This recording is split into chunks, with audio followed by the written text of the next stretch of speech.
1 in 3. That's how many American men will face physical violence, sexual assault, or stalking by an intimate partner.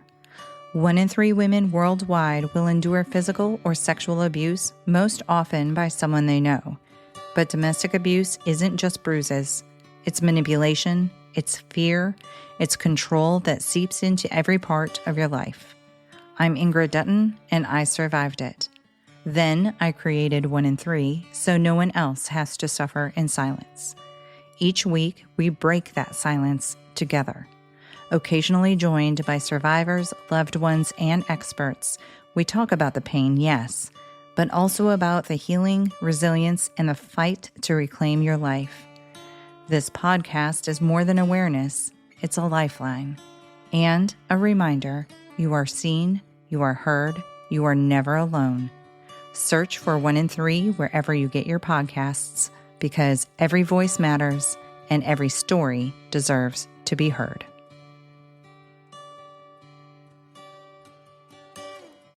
The leaves are changing, the weather is cooling, snow is falling if you live up north.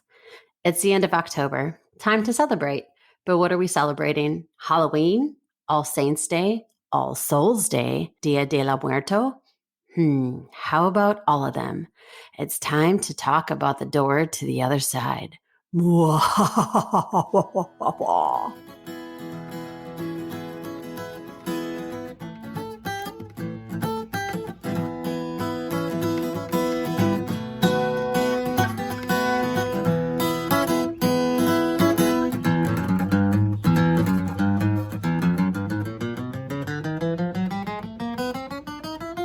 Hiya, sister. Hiya, how are you? I'm spectacular. Oh, no. Oh, no. I'm having a ghostly good time. There's nothing scarier than your weirdo puns. My weird sense of humor. Yes. Well, speaking of who you are, that's my sister, Jessica. And that is my sister, Ingrid. And you're listening to Another Situation, which is our podcast on all the situations. All of them. The ones you've wanted, the ones you haven't wanted. The ones you've skipped through, the ones you've replayed. all those. Remember those? Go back and listen again. Why not? Okay, so what do you have for us? So it is going to be the day, it's All Saints Day when this is coming out, but we thought we would cover Halloween and obviously All Souls Day, All Saints Day, and Dia de la Muerta. Muerte? Muerte. Muahaha. Muertos.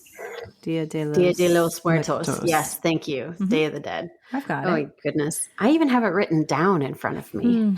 And I'm just smart. Is that debatable? No. It's a fact. Okay.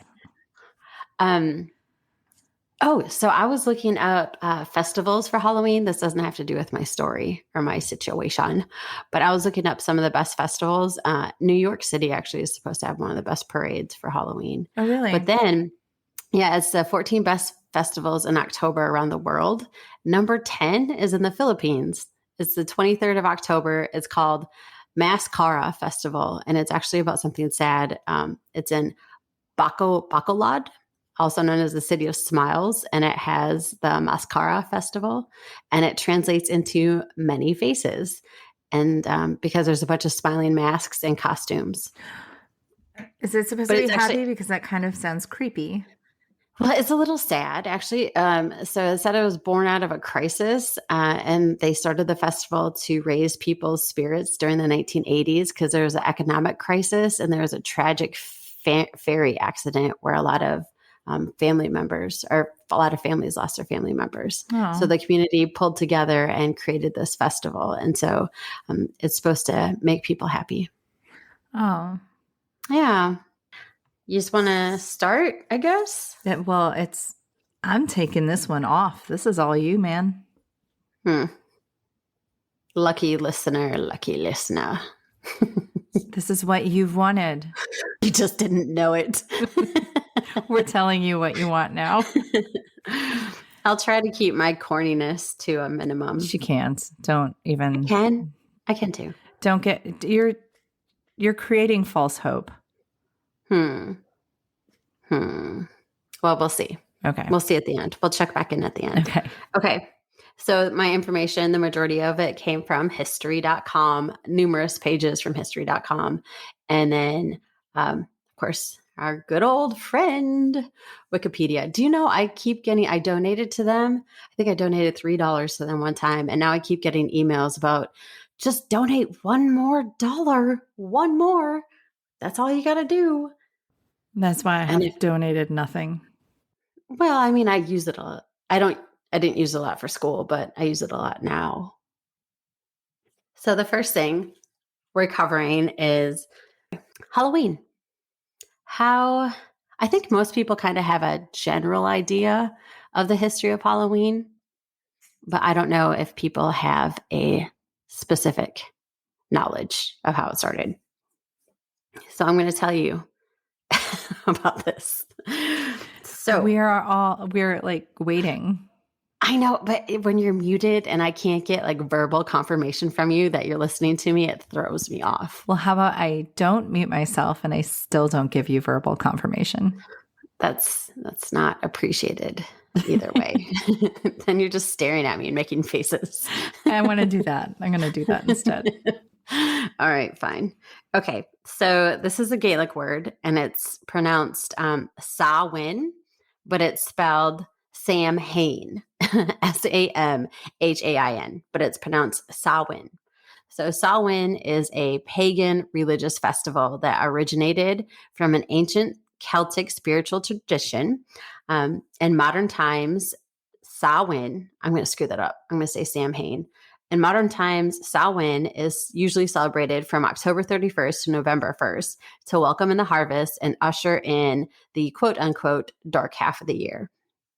Has it been getting darker where you live? See, I was thinking morbid dark and I didn't understand because it's the happiest time of year. Yes, it's dark here. Very dark. It gets dark here and like it takes forever for the sun to come up. And it seems like it happened just like all of a sudden. Like the sun was out to like 8 o'clock at night. Now I think it sets at, I don't even know when. It just seemed to happen super quick though. Maybe it didn't. You didn't realize you were going to get like weather related, like sunrise times along with your information on Halloween now, did you? I am more accurate than the Weather Channel. Oh, are you a meteorologist now? No, yes. I didn't have a comeback. I had nothing. Okay. I'm not even a paragraph in. All right. Celebrants, the people that celebrated, believe the barriers between the physical world and the spirit world break down during Samhain, allowing more interaction between humans and the people of the other world. Celts lived around 2,000 years ago in Ireland, UK, and northern France. Their new year was November 1st, in case you wanted to know. So Samhain, nope, I already screwed it up. Samhain was seen as the most significant of the quarterly fire festivals. So I guess the Celts like celebrated or had a big old fire festival every quarter, which is cool. The hearth fires in the homes would burn out while everyone was out collecting the harvest. So part of the tradition was taking fire from the communal bonfire back to their homes to light their hearth fire. Hearth fires. Ingrid's laughing at me. She's muted and you guys can't hear her, but she's sitting there laughing at me. Talk about not a ego booster. Okay, moving on. Druid priests were the ones who would start the communal bonfires. There has been mention of Samhain lasting 3 days and 3 nights where everyone in the community had to present to the I typoed, the local kings or chieftains, not kinds. And it made it sound like almost like it was a census, where you have to, like back in the day. So if anyone did not present, death was the punishment. That's a little extreme. So supposedly in Ireland, if any military member used their weapons during the festival of Samhain, it would also mean a death sentence. My favorite mention was that it was 6 days of drinking to excess, and they would drink meat or beer and quote unquote gluttonous feasts. Like, oh my goodness, why can't we do that now? We do. It's Anyways. called Friday and Saturday night. We don't have gluttonous feasts though. Can you just imagine all the good food? Well, I mean, I guess I All don't the do that now. potatoes. That was like a college thing. Yeah, there was gluttonous feast. That's college. Pizza at And 3 o'clock in the morning. Ramen is not a gluttonous feast. It is. I think I lived on ramen and Cheese Whiz my first freshman year. Cheese Whiz? Yep. Cheese Whiz. Gross. Oh my gosh, it was so good on a Ritz cracker. That's honestly what I would eat after, probably for dinner every day. Anyways, so since ancestors were believed to cross over during that time, people would dress in costume as monsters or animals in order to scare away fairies so they would not capture the souls of their ancestors and they can move on. Offerings were also left outside of villages for the fairies. So that's crazy because when I think of fairies, I think of friendly little creatures like Tinkerbell. I don't think of them as evildoers that's going to suck my soul, you know? Well, aren't we talking about like the land of the Brothers Grimm?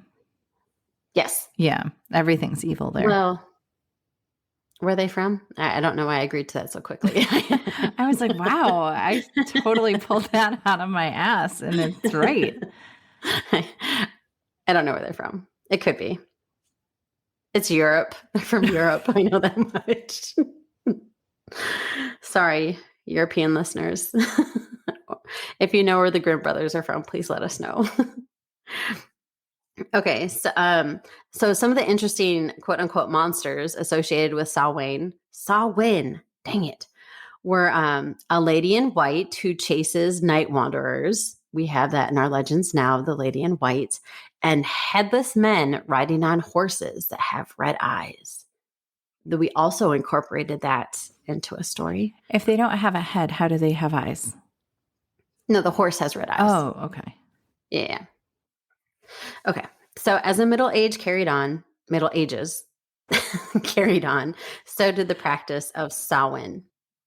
Sorry, there's a car that drove by and I just saw the lights come through the shade and I thought it was a light above my head, but it was a car going by my house. A red-eyed horse? I think I spooked myself there a little bit. I kind of did. I think I did. Okay. Now I'm sweating. As the Middle Ages carried on, so did the practice of Samhain. Stop laughing at me, Ingrid. I can't help it. Why are you sweating? I don't know. Oh, that really freaked me out. Okay. So the fires were moved closer to the farms to protect the families from witches and fairies. Carved turnips or potatoes, named jack-o'-lanterns, showed up. They were attached to sticks with string, and coal was placed on the inside. The English used beets instead of potatoes, which I actually always thought that beets were like soft. So I don't think I know what a beet is. It's red, but I always thought they were soft for some reason. Because they're typically pickled. Maybe that's the only way I've ever seen a beet. Yeah, probably. It's soft when they're pickled, beets. Is it like a giant radish? Because that's kind of what I'm picturing in my head. Well, it's kind How of about we'll put a picture of it on our Instagram with Jessica's face on there. I have to figure out how to do that. Please don't do that. Okay, the beet. They're a beet. Okay, so the tradition came to the U.S. and it switched to pumpkins because pumpkins were readily available here. In Wales, men would throw burning wood at each other. Like, why? And set off fireworks to scare the fairies and the witches. And in northern England, men would carry noisemakers to ward off the witches and the fairies. So the jack-o'-lanterns actually have their own legend in Ireland of where the name came around. And it's from a guy named Stingy Jack. I didn't write this down, but I thought I would remember it. So Stingy Jack he was having a drink with the devil, and he thought he could swindle the devil somehow. And he asked the devil to turn himself into a coin. And he used the coin that the devil turned himself into to pay for their drinks. And so then he took the coin and he put it in his pocket that had like a crucifix or something along those lines, like something that the devil couldn't change back into his normal shape. So he stuck as a coin. And so then the next year, Jack is like, hey, devil. Oh, yeah. He's like, I'll make a bet with you. Don't bother me for the rest of my life, and I'll let you out of the coin. And so he let the devil out of the coin, and the coin went into a tree, or the devil went to a tree. And Jack locked the devil in the tree somehow. And then, so while the devil was in the tree, Jack ended up dying. And he tried going up to heaven, and God is like, no, we don't want some sneaky guy like you coming into heaven. And the devil was stuck in the tree, so he wasn't going down to hell either. And the devil also promised to leave Jack alone. So Jack was sent to wander the earth for the rest of his life. And the devil eventually got out of the tree, and he gave Jack a piece of coal, and he put it in something. He carried the piece of coal in something. And so it became known as like Stringy Jack's lantern. And then it became known as a jack-o'-lantern. Mm-hmm. Very interesting. Stingy, not stringy, Stingy Jack. They kind of get this whole time I was picturing this really skinny Irishman, thinking his name was Skinny Jack. Oh gosh. Anyways. Okay, so another tradition was having a food celebration, but humans could only eat after the invited ancestors. So like the people that were dead, you'd allow like the spirits to eat first. So typically people would leave their doors and windows open to invite all the spirits in, and the adults would tell stories to update the ancestors on what's been going on the last couple of years, and the children would play games to entertain the spirits. In 43 Omni Dominus AD, Omni Dominus AD, the Roman Empire conquered the majority of the Celtic land. In the 400 years of ruling that land, festivals of Roman and Celtic origin were combined. The first was Feralia in late October, when Romans commemorated the passing of their dead. So there was just something about late October and people commemorating like their dead passing on. It's really interesting. I don't know where the Romans got it from. I didn't look into that. And the second was to honor Pomona. Pomona, the Roman goddess of fruit and trees. Her symbol is an apple, which may explain why we have bopping for apples during Halloween. When Christianity came along, the church wanted to do away with the pagan ritual and reframed Samhain as a Christian celebration. Pope Boniface IV dedicated May 13th, 608 AD to honor all Christian martyrs. Sorry, I spelled that word really wrong. And the Catholic feast of All Martyrs' Day was created. But the fire festivals in October/early November did not stop. So in the 9th century, Pope Gregory III expanded it to include all saints and martyrs and moved it from May 13th to November 1st and named it All Saints' Day. In 1000 AD, the church named November 2nd All Souls' Day, a day to honor the dead in an effort to replace older Celtic festivals. All Souls' Day was also celebrated with big bonfires, parades, and dressing up in costumes as saints, angels, and devils. It was also called All Hallows or All Hallow Moss, from the Middle English word All Hallow Messe, which means All Saints' Day. The night before, October 31st, began to be called All Hallows' Eve, then Halloween. The pagan tradition continued through English immigrants bringing their traditions to the U.S. Trick-or-treating is believed to have come from the Samhain practices of quote-unquote mumming, which is putting on costumes, going door to door, singing songs to the dead. I actually typoed that, and I had signing songs to the dead and getting cakes as payment. Halloween celebrations were first limited in the colonial U.S. due to Protestant beliefs. As things mixed up, I like how I just summed up colonial times as things mixed up. The Americanized Halloween came up. It began as play parties, which were held to celebrate the harvest. People would share stories of the dead, tell fortunes, dance, and sing. By the mid 19th century, autumn festivals were common, but not officially Halloween. Later in the 19th century, millions of Irish came over because of the Irish potato famine, and they brought their traditions with them. Americans began dressing up in costume and going house to house asking for money or food at the end of October. Young ladies began to believe that you could see your future husband in the mirror by doing tricks. They would use yarn, apples, and mirrors. So the Celts actually believed that the Druid priests would be able to tell the future during Samhain. I forgot to mention that before. So late 1800s, Halloween became more about celebrating with friends and neighbors and not about ghosts, witches, or the dead. It was more about games, food, and festive costumes. Newspapers were encouraging people to take the scariness out of Halloween, which helped end the religious aspect of it. In the 1920s and 30s, they saw it as a community celebration, but vandalism began to start at some of the celebrations. In the 50s, vandalism stopped and Halloween began to focus on the young, mostly due to the baby boomers booming everywhere. Mostly due to the baby boomers being born everywhere. Or booming. They boomed. Oh my gosh. What was I doing when I wrote this? The parties moved from town centers to classrooms and homes. Trick-or-treating was revived in the 20s and the 50s. Families could prevent tricks, or like the vandalism that I was talking about, from being played on them by providing the neighborhood kids with treats. So it was like some of the toilet paper and, kids being kids. There is also another belief that I came across that ghosts would roam on Halloween. So people would dress up so the ghosts would not recognize them as people. People would also place bowls of food and treats to stop the ghosts from entering. So those are the origins of All Saints Day, All Souls Day, and Halloween. Next on the list, Dia de los Muertos. So this is our tribute to Hispanic Heritage Month as well, although it's mainly a Mexican holiday. Again, history and history.com and Wikipedia.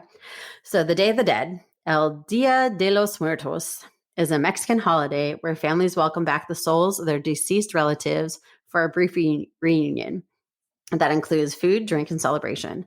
A blend of Mesoamerican ritual, European religion, and Spanish culture. The holiday is celebrated each year from October 31st to November 2nd, which actually I didn't know that. I thought they just celebrated it for one day for some reason. Well, October 31st is Halloween. November 2nd is All Souls Day, or the Day of the Dead.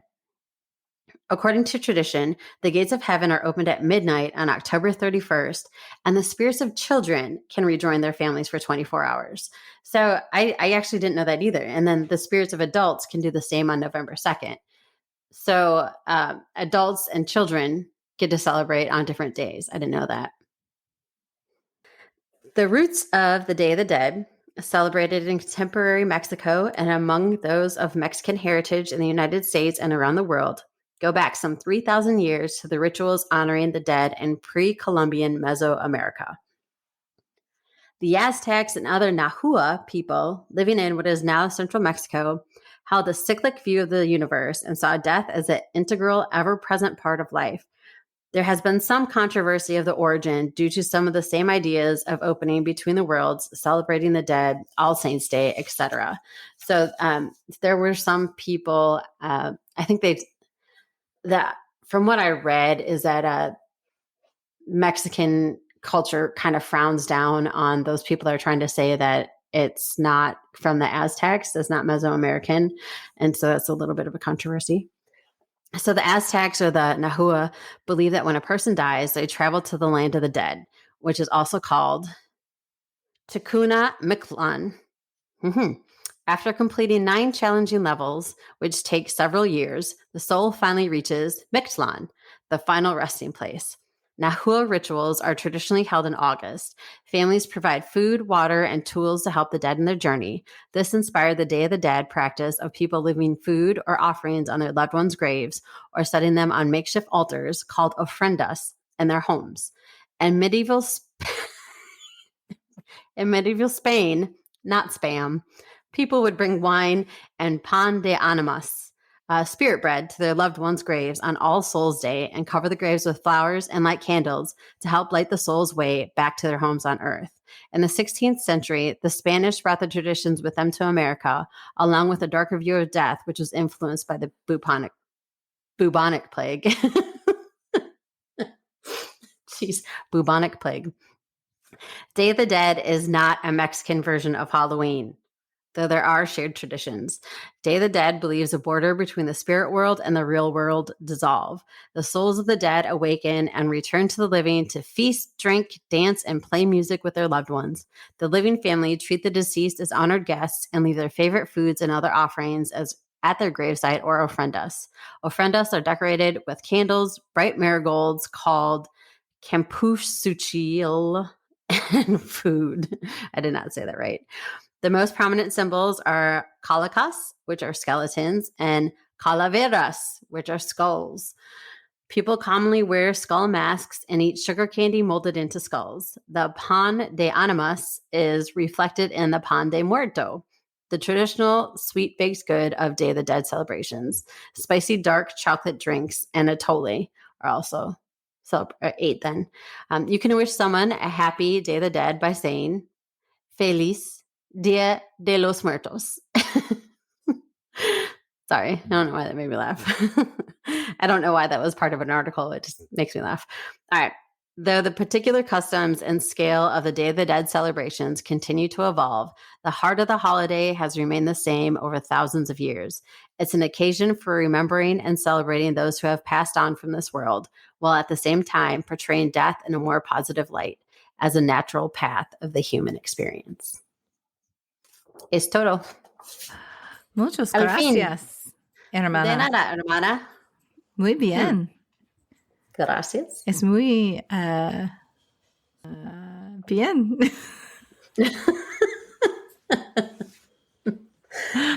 Thanks. Fantástico. Sí.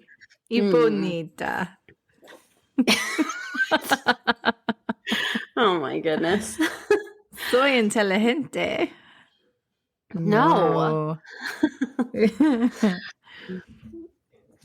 So, Hola. no. Stop. Soy Dora. Stop. If anyone has not seen that, it's actually kind of funny. It's hilarious. Is that a TikTok? Or Instagram or something. You guys have to go find these reels of, I can't remember what her name is, but she is hilarious. Anyway, that is what we have about the 4 days. And I just find it fascinating that so many cultures have the belief that the world's open around the end of October, beginning of November. The world is a vampire. No. Okay. I know, stuck in my head. Secret destroyer. You didn't think you'd hear some Smashing Pumpkins. Oh, is my that what you're doing? Yes. Don't smash pumpkins. We'll give you treats if you don't smash our pumpkins. Halloween's already over. You better know to smash pumpkins. I never smash pumpkins.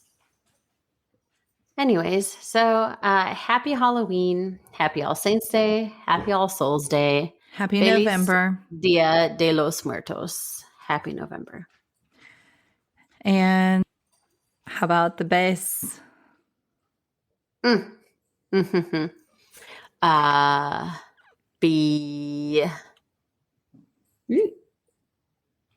Be welcoming to the spirits. Be booming like the boomers. Who just boomed everywhere. Shoot. I can't believe I wrote that. Oh, I must have gotten distracted for that word. Be festive.